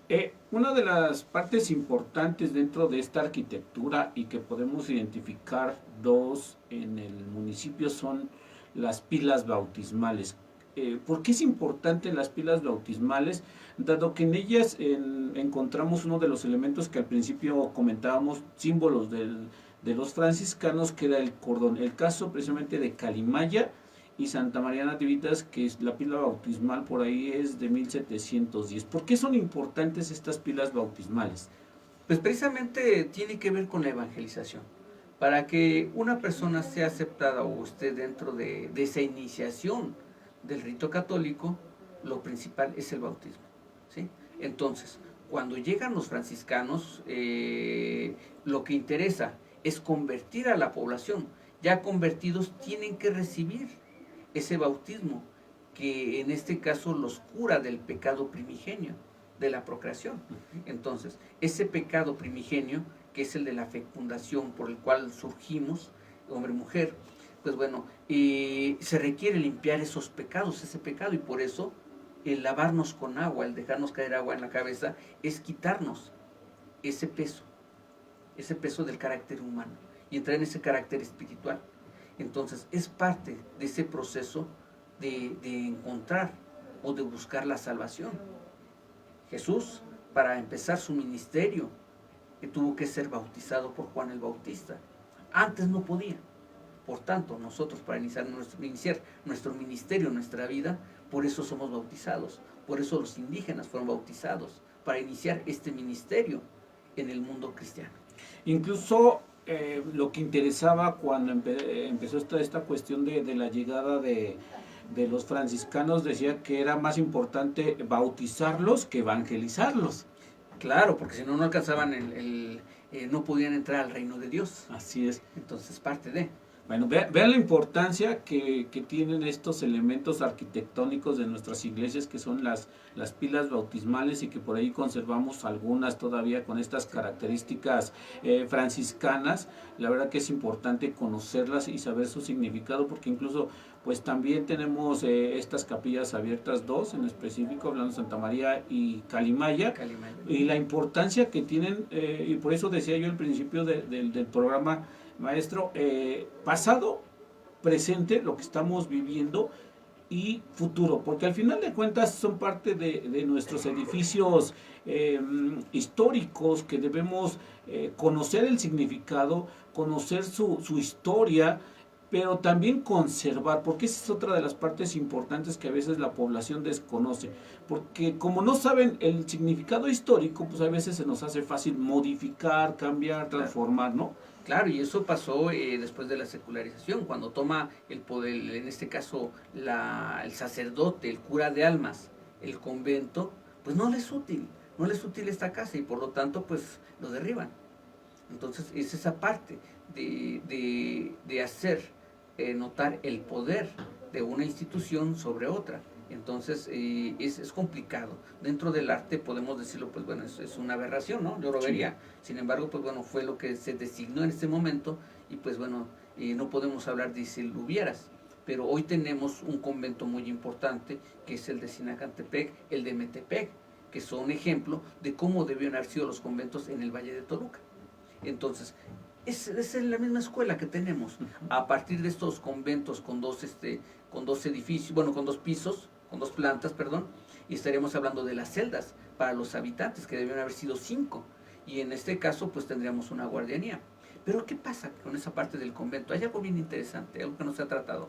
Hay un documento que se generó aquí por un fraile, posiblemente alemán, de origen alemán, cuando Montúfar empieza todo un proceso de secularización, y al parecer, si no me equivoco, y si mis datos que me pasaron son los correctos, hablaríamos de que aquí hubo un intento de secularización temprano en Calimaya, con Montúfar.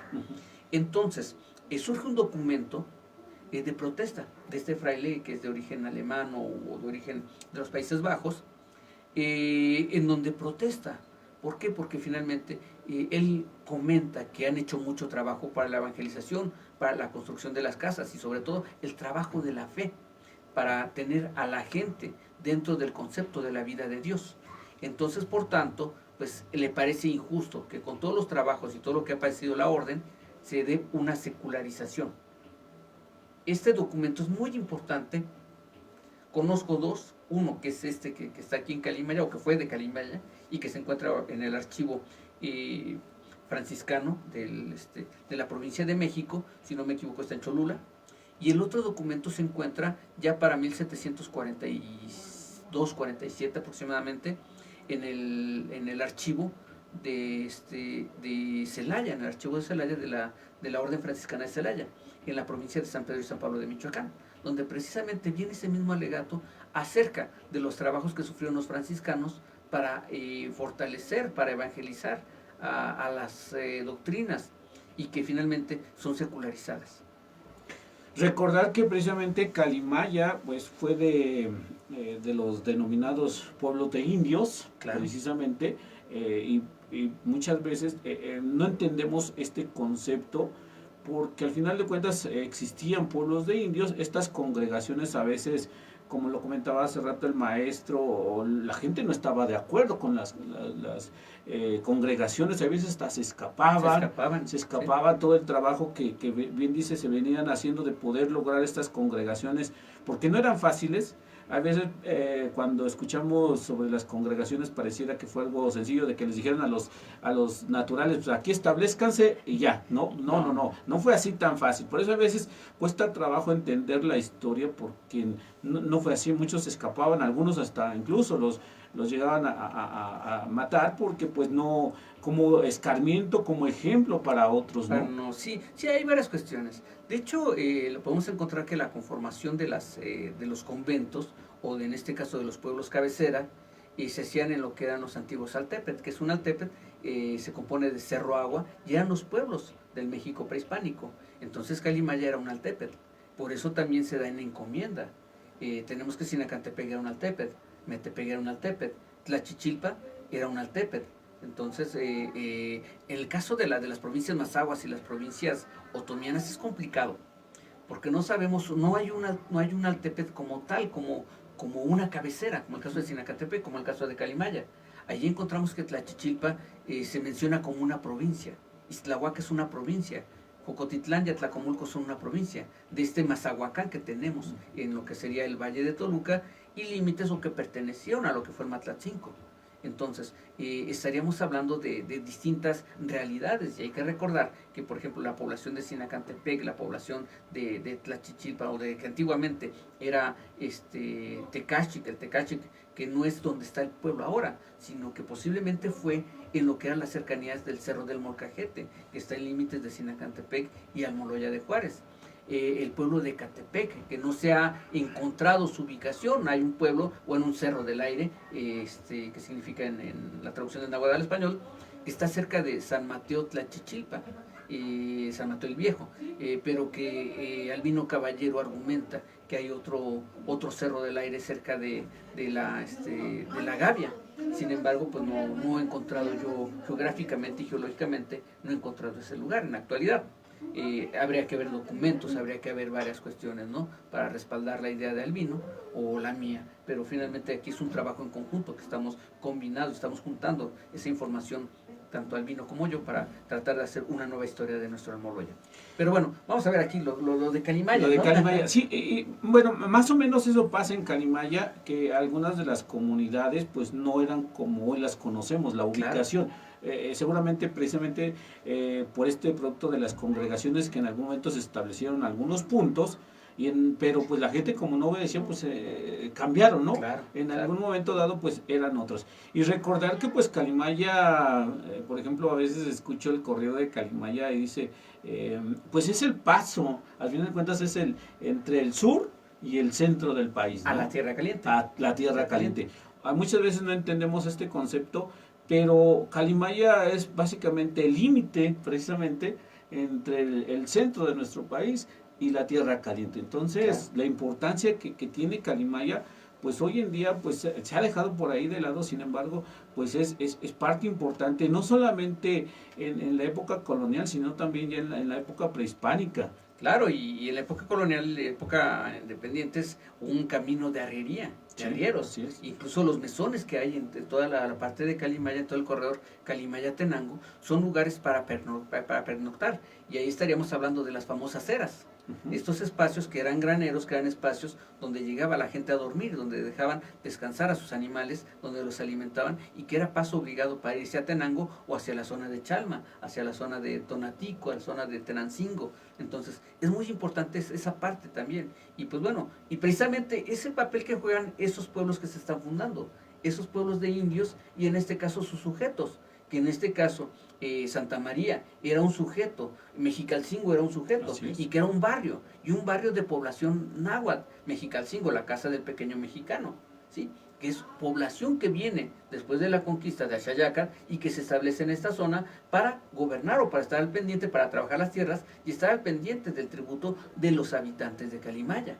Así, esta conformación que a veces les comento a nuestros radioescuchas, que lo retomo en algunos programas, que se transformó a raíz de la invasión de Axayaca. Recordemos, claro, que fueron 2 invasiones importantes a las cuales modificó sin lugar a dudas toda la parte geográfica, incluso el nombre de las comunidades, porque cuando llegan los españoles pues ya tienen nombres en náhuatl, ¿no? Pues, y antes de esto pues convivían tanto comunidades otomianas, mazahuas, matlacincas, ¿no? Los mazahuas bajan a partir de 1481 al 86, cuando Tizoc viene a conquistar precisamente el valle de Toluca, entra a Tecachic y entra a Ecatepec. Entonces lo que hace es habitar nuevamente o repoblar el valle con población mazahua.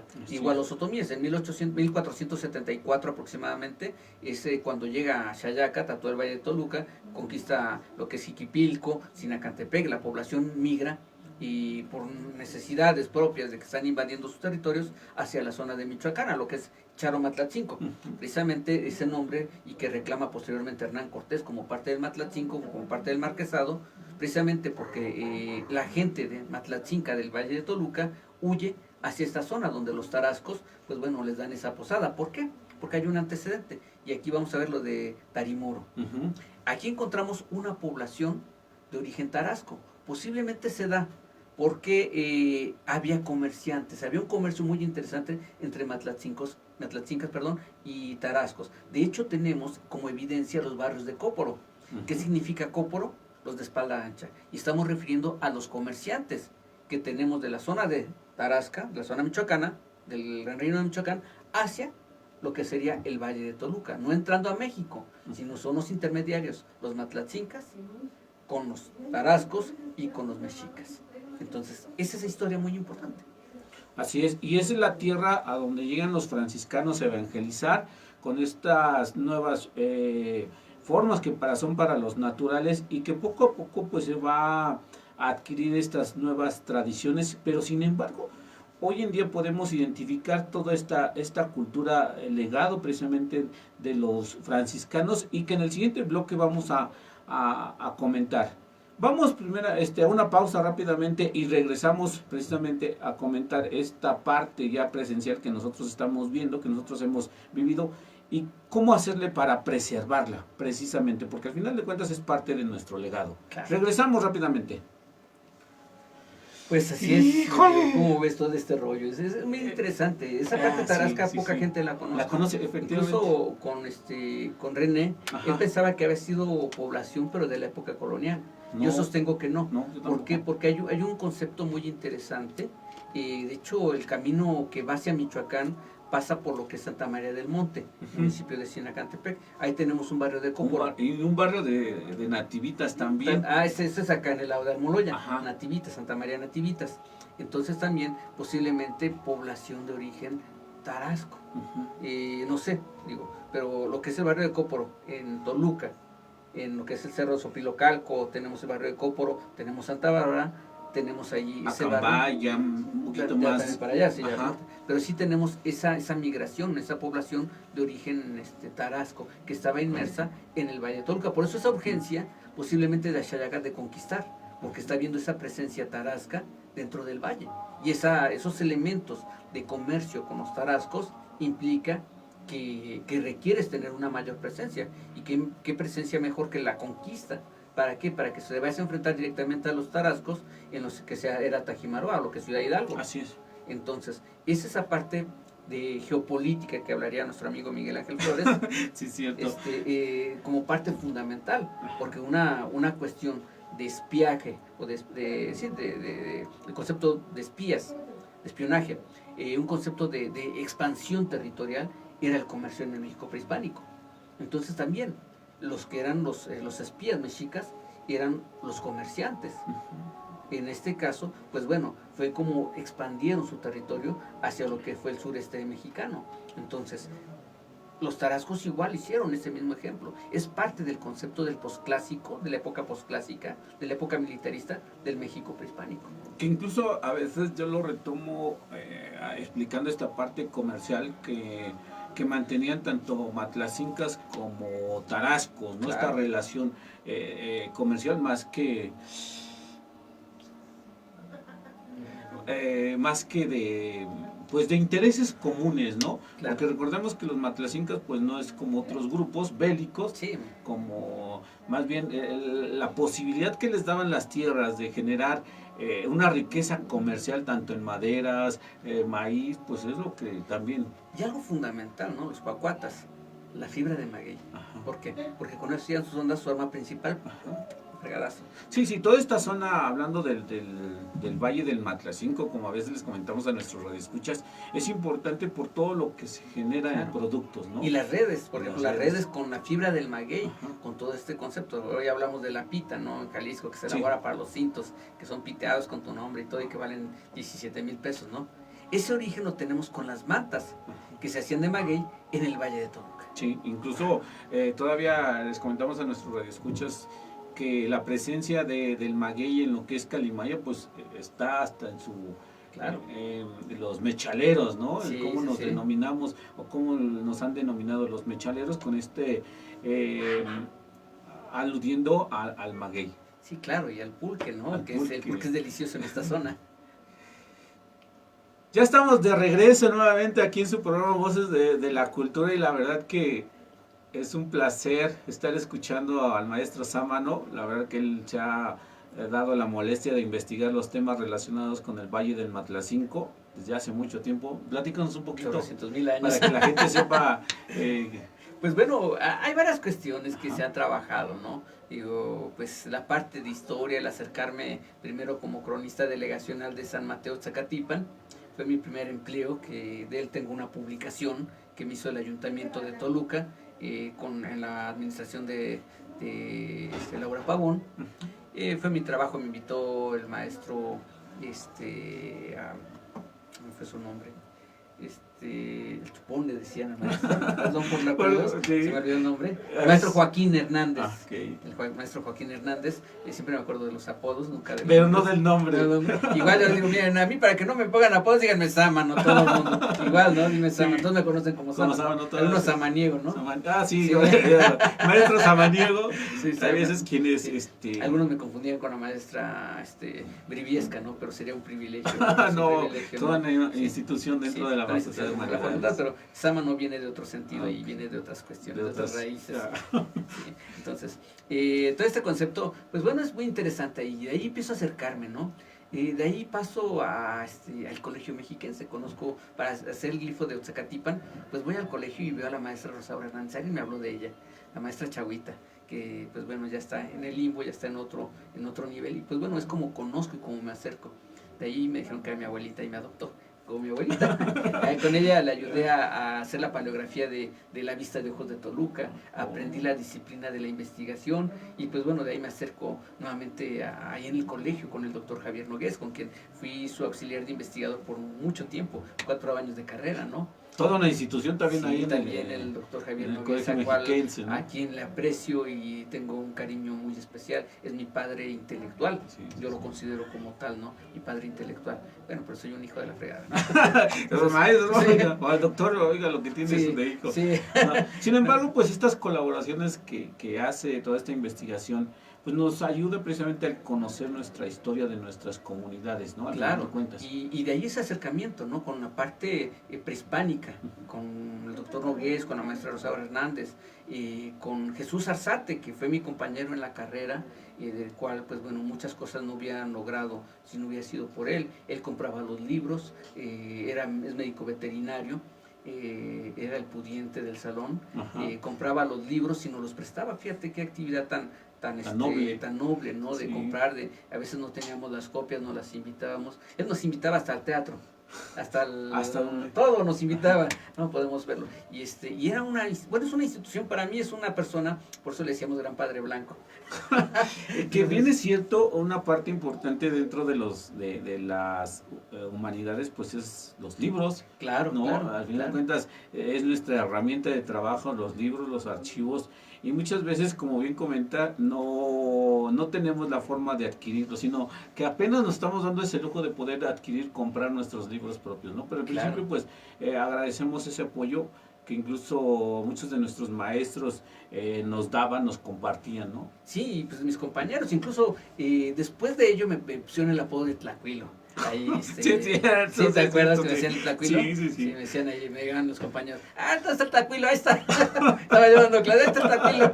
Entonces, pues fue precisamente por ese acercamiento hacia los códices. Ajá. Es como yo inicio en esta parte de análisis de México prehispánico. Cuando empiezo a trabajar mi tesis, que son los memoriales de Pedro Martín de Toro, tengo un acercamiento, pues gracias a René García también, a quien agradezco todo ese apoyo, como mi director de tesis. Acercarme hacia los documentos, porque decía, la verdad es que es un documento otomiano, ¿no? Pero, y vamos a ver qué hay de los otomíes. El documento es de Chapa de Mota, pues realmente ni de Chapa de Mota, está en una lengua otomangue, pero no es otomí el documento.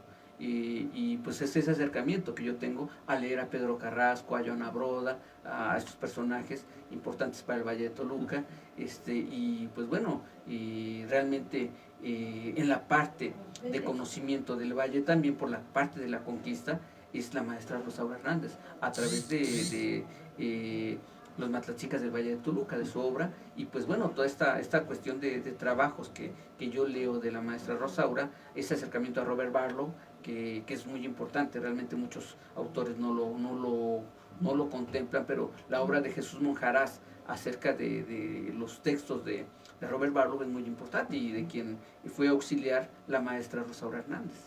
Vean la importancia, e incluso precisamente por eso le pido que nos hable un poquito de esta labor, para que la gente conozca, pues, quién nos está platicando sobre este tema de los franciscanos, ¿no?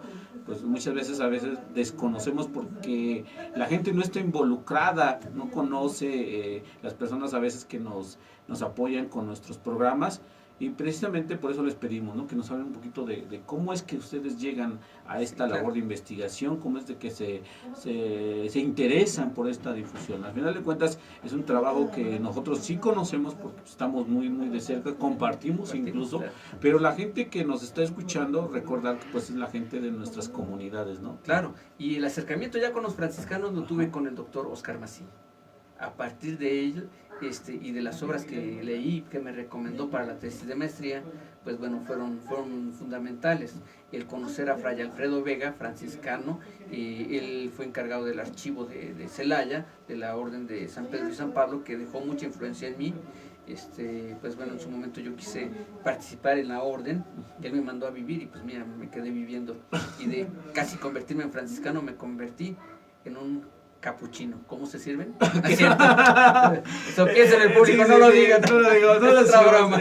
Es otro de los chistes. Sin embargo, esta vida que llevan precisamente los franciscanos, mucha gente fue como se identificó con ellos, ¿no? Claro. Sobre todo la gente, la población indígena, que la gran presencia que tenemos aquí en Calimaya, en algunas de nuestras comunidades, es cómo ellos repercutió esta forma de vida que llevaban los franciscanos, tan es así que por eso muchos dejaron huella en la población. Claro, esta pobreza que manejaban, este ejemplo de vida, incluso en la actualidad, si quien tiene la oportunidad de conocer a la Orden de San Francisco, quien tiene la oportunidad de ir al pueblito en Querétaro, va a ver esa parte humana de los franciscanos, va a ver esa cuestión de obra, de cultura, de tradición, de cosas impresionantes. Para mí es una orden fundamental en el desarrollo de México, es parte de lo que tenemos, de esa parte de solidaridad, esa Orden de San Francisco.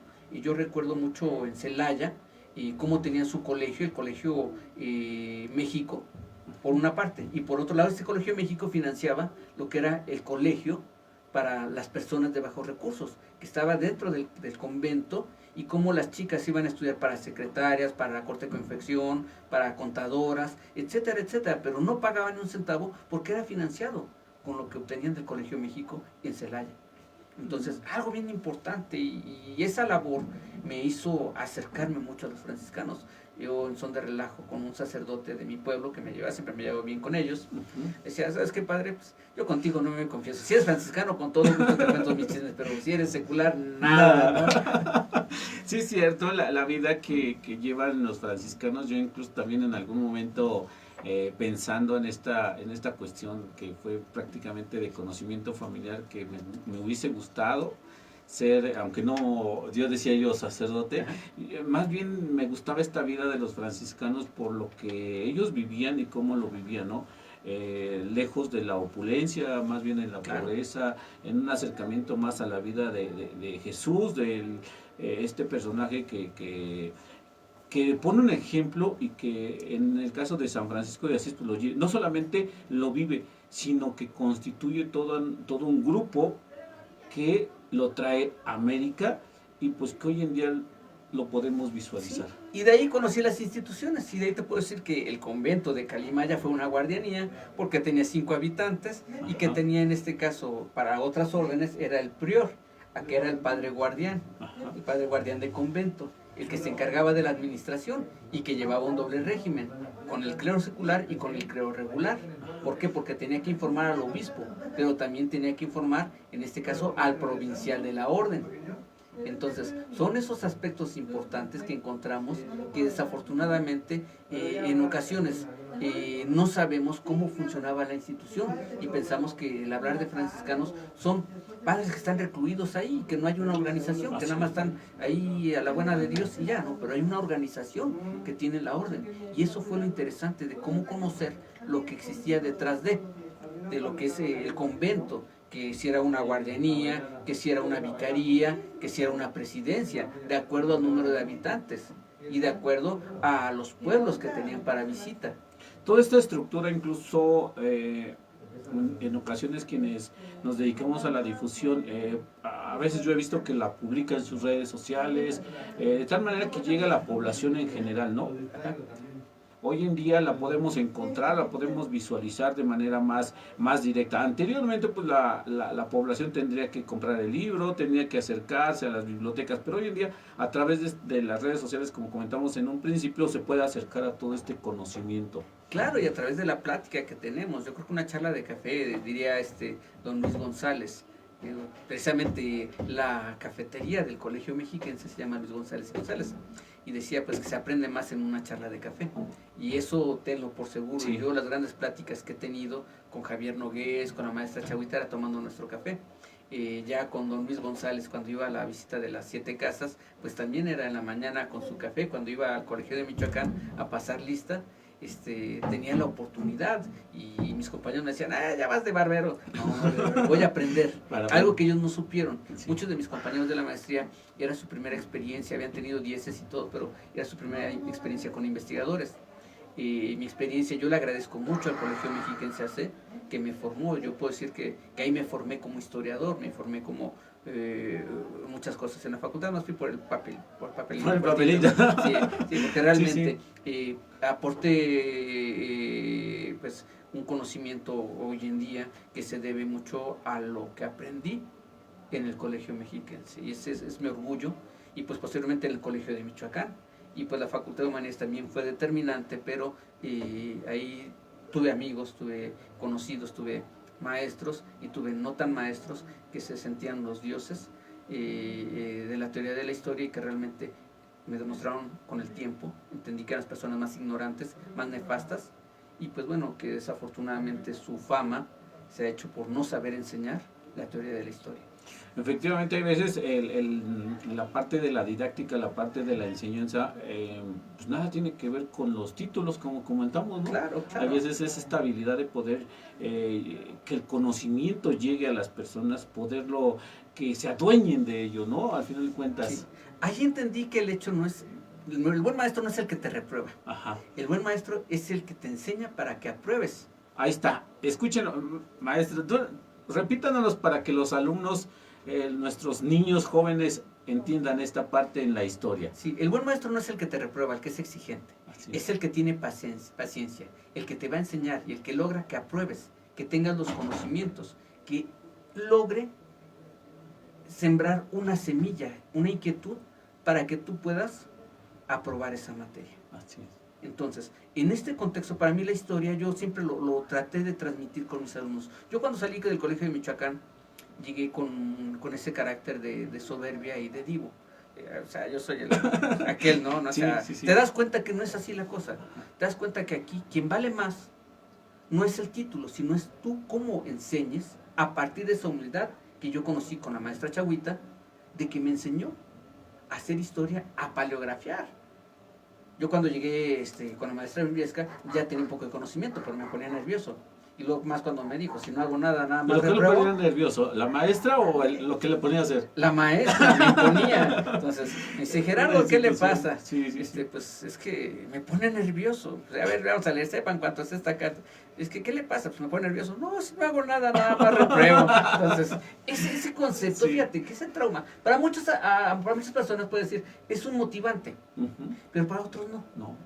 Y el hecho de discutir con Javier Nogués, con Rosaura Hernández, con la maestra María Teresa, con la doctora María Teresa Jarquín, con la maestra o con la doctora Elbe Montes de Oca, platicar de la historia, platicar de cómo hacían sus libros, eso es lo que más te enseña.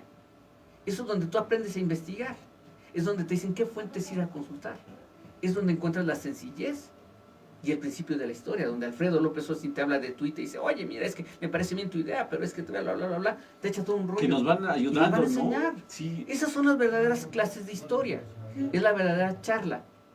¿Sí? Entonces, el historiador, aunque somos de carrera, aunque tenemos esa exigencia del currículo y todo lo demás, pero aprendes más en la charla. En la charla que a veces es bueno chacotear, soltar un chiste para que no le quites el sentido humano y que puedas al alumno hacer o captar su atención. Son técnicas pedagógicas que muchos no los tienen, sobre todo los que manejan la de los 80, lo que era la tecnología educativa.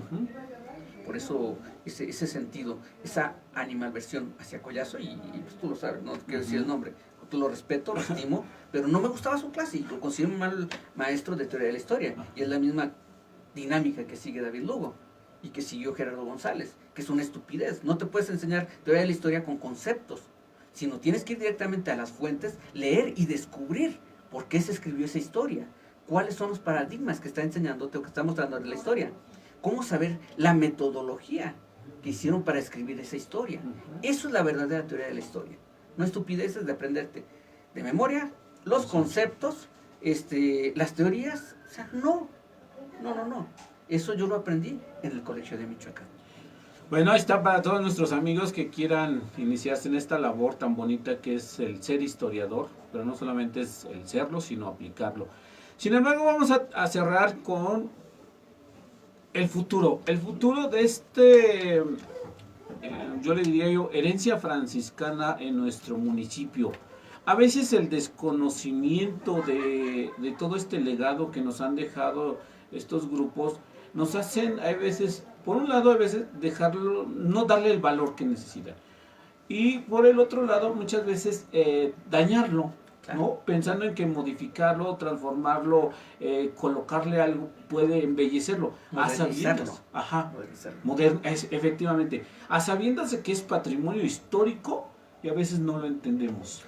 Claro, para mí este contexto del franciscano, esta parte de la cultura que tenemos en Calimaya, va ligada, pues bueno, con las iglesias antiguas, va ligada con todo un contexto de conformación de una identidad.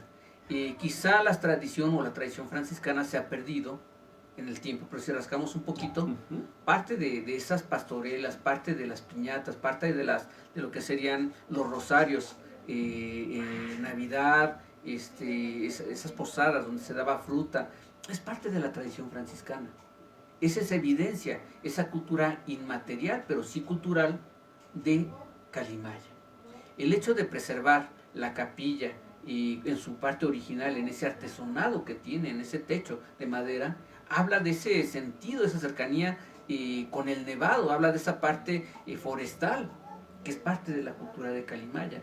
Desafortunadamente, por ejemplo, comunidades de otros lugares, hago un comparativo a lo que se dedican aquí, las tradiciones de manejar el pulque, manejar el maguey. En San Mateo, Tlachichilpa, Morelia de Juárez, ahí les decían metateros, hoy en día se dedican a la pirotecnia, porque ya el arte del metate, de hacer metate, de hacer el trabajo en piedra se ha perdido. Entonces, rescaten esos valores, que no pase lo que otras comunidades vecinas, que han perdido el sentido, que han perdido la identidad, tanto de los edificios, por sentir un edificio más bonito, porque llega el cura fulano de tal, y dice, ¿qué creen? Que esa capilla ya está muy vieja, hay que tirarla porque ya se está cuarteando, a restaurarla, ¿sí? Entonces, es esa parte que quiero que permee en el Valle de Toluca, esa conservación de una realidad que tenemos, de esa conservación para las generaciones futuras, y que identifiquen que parte de la tradición, parte de la cultura que tenemos hoy en Calimaya es de origen y son principios franciscanos. Así la solidaridad, uno de ellos.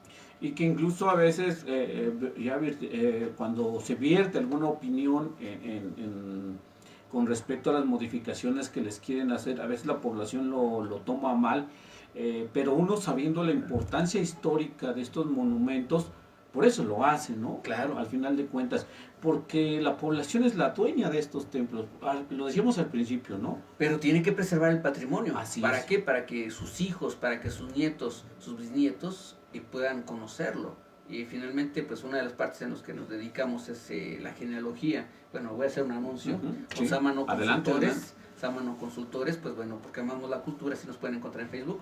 Estamos manejando la parte de genealogía y puedes encontrar como esa trascendencia de tus antepasados y puedes encontrar ese legado histórico y ese comportamiento que hoy tienes es parte de ese pasado y ese futuro que viene es parte de esa conservación de la cultura que tú estás reflejando a través de tus antepasados. Yo no entendía muchas cosas, muchos comportamientos que tenía mi familia. Hasta ahora que empiezo a revisar la parte genealógica y que Giovanni Sámano, el encargado del área de genealogía, pues ha trabajado, pues nos hemos dado cuenta por qué unos comportamientos, por qué unas conductas que tenemos en la familia.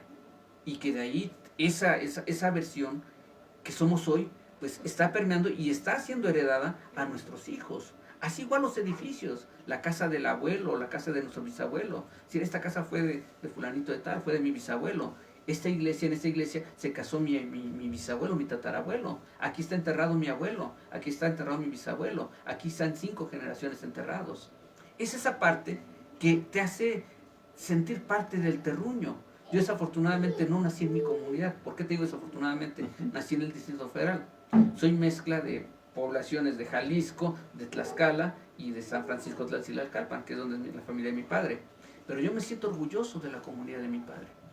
Yo me siento de San Francisco, llegué a los 5 años y mi pueblo es San Francisco y soy de Almoloya de Juárez, entonces como municipio. Y esa es la parte de trascendencia de la cultura que tengo, de una cultura de mi terruño, de mi matria, diría Don Luis González, que es Almoloya de Juárez. Y así, como lo siento yo, me gustaría que la gente de Calimaya valorara todo lo que tiene de cada una de las comunidades, que valorara sus edificios, que valorara sus iglesias, que valorara hasta lo nuevo que están haciendo, que lo valorara, porque es parte de la cultura que traemos y que Cultura Sonora se encarga de manejar y de plantearnos. ¿Por qué? Porque somos diversidad.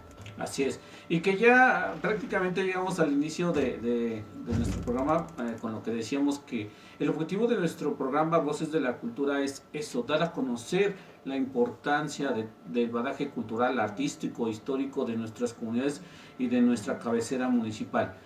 A sabiendas de que ya con esto podemos valorar, podemos transmitir y sobre todo conservar toda esta parte que nos da identidad a los calimayenses, pero a veces el desconocimiento pues nos hace cometer errores.